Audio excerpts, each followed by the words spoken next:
أعوذ بك من همزة الشياطين بسم الله الرحمن الرحيم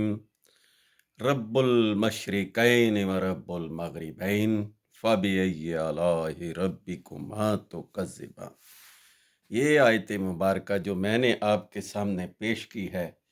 یہ ہے سورہ رحمان، آیت نمبر 17 یعنی 55/17۔ اس کا عمومی ترجمہ اس طرح ہے کہ رب المشرقین یعنی مشرق کے دونوں کناروں، اور رب المغربین مغرب کے دونوں کناروں، یعنی مشرق مغرب شمال جنوب ہر اطراف میں رب العالمین کی حکومت ہے، اور رب العالمین ہی اس نظام کو چلا رہا ہے۔ اس کا بنایا ہوا قانون اوپر نیچے آگے پیچھے ہر طرف چھایا ہوا ہے، یعنی ہر جگہ اس کا قانون آپ کو ملے گا، چاہے آپ ریت میں چلے جائیں یا سمندر میں چلے جائیں یا مٹی کے اندر چلے جائیں یا آسمانوں پہ چلے جائیں، وہ اللہ کا بنایا ہوا قانون ہی عمل کر رہا ہے۔ اور اگلی آیت میں کہا کہ اے انسان تم تکذیب کیوں کرتے ہو اللہ کے قانون کی، یعنی فطرت کے بنائے ہوئے قوانین پر عمل نہ کرنا اس کا تکذبان ہے۔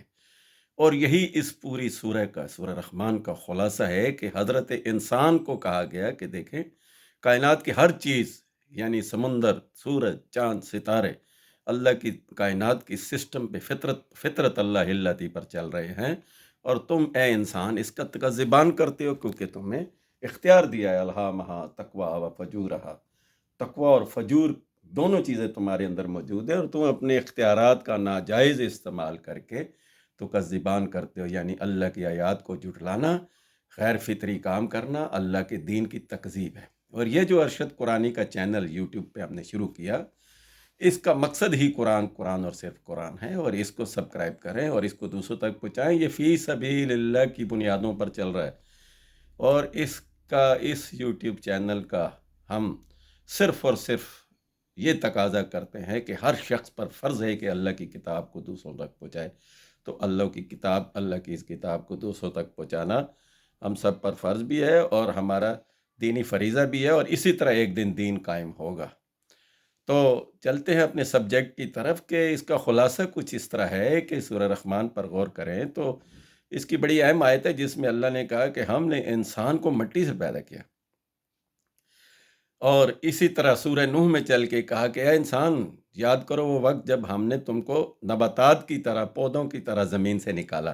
یعنی انسان کی ابتدائی جو پیدائش ہے، خلق ہے، انسان کو جو پیدا کیا گیا وہ مٹی کے ذریعے سے پیدا کیا، یعنی مٹی سے نکالا، جس طرح تمام نباتات پیدا ہوتے ہیں، انسان بھی اسی طرح مٹی سے نکالا گیا، اور پھر اس کی نسل نطفے سے چلائے۔ تو یہاں سمجھانے کا مقصد یہ تھا کہ تم ایک مٹی سے نکالے گئے انسان ہو، تمہیں ہم نے اس تمام مخلوقات پر فضیلت دی اور فی الارض خلیفہ بنایا، اور اس کا تم ناجائز استعمال نہ کرو، تم اس کا تکذبان نہ کرو، بلکہ اس کا اسبات میں جواب دو اور اس کی ہر آیت پر عمل کرو۔ یہ جو کتاب تمہیں دی ہے اس رب العالمین کی ہے جس نے تمہیں پیدا کر کے دنیا میں بھیجا اور خلیفہ بنایا تاکہ تم اس کی پیروی کرو۔ اور اس آیت حاضر کی اگلی آیت میں کہہ دیا کہ تم بحرین کو دیکھو، کہ اس نے سمندروں کے اندر جو مخلوقات بنائی ہے وہ بھی اپنے اپنے قانون پر چل رہی ہے اور اللہ کے فطرت کے نظام پر چل رہی ہے، اور تم دیکھو کہ اس میں ایک برزخ ہے۔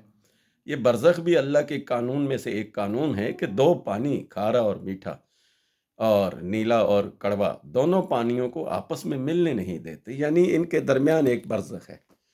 تو یہ کوئی عالم نہیں ہے عالم برزخ، بلکہ یہ ایک اللہ کا قانون ہے، جس طرح اللہ کے 6236 قوانین آیات کی صورت میں ہمارے پاس موجود ہیں، اسی طرح یہ بھی ایک قانون ہے کہ دونوں پانی آپس میں مکس نہیں ہوتے۔ اسی طرح